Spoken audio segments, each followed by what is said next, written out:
Good morning, everybody. I thought I'd take a couple of minutes here since I'm in the middle of it and I thought about it and show you how I make what I call Grackle Stuffers.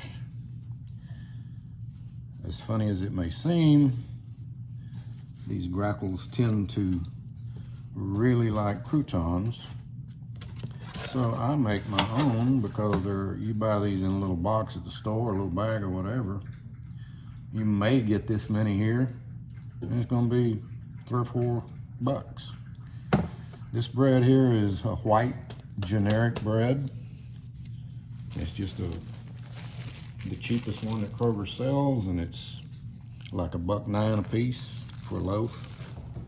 And I generally buy 4 to 6 loaves at a time and make up several bags. Because I got a lot of grackles, and if you have grackles where you are, you probably do too. And this tends to keep them out of the sunflower seed and other stuff that I put on the table that's pricey.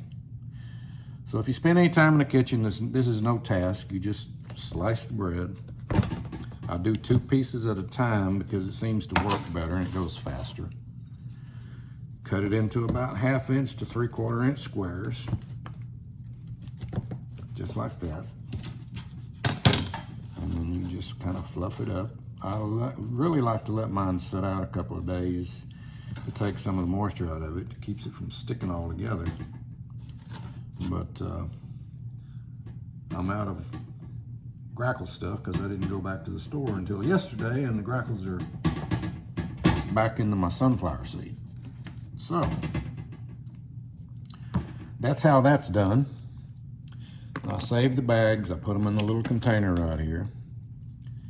And what I use these for is when I prepare seafood or chicken or whatever, beef, even pork, whatever, the containers they come in always has blood and other stuff in it.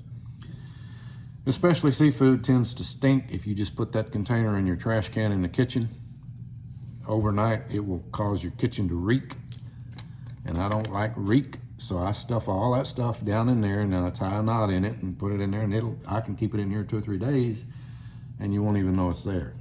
And of course, I don't keep my trash in the kitchen that long, but then when you carry it out to the trash can outside where there's no controlled temperature and it really does get hot here and humid, you still don't smell it. It keeps everything nice and tidy and unsmelly. Now, with that said, I keep my oven at 350. This is a couple of batches that I've already cooked. As you can hear, they're nice and crispy. And that's at 21 minutes. And then after they're done like that, you just dump them into a big bowl.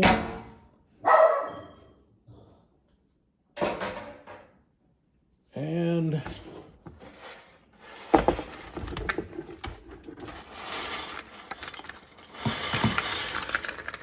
you're good to go.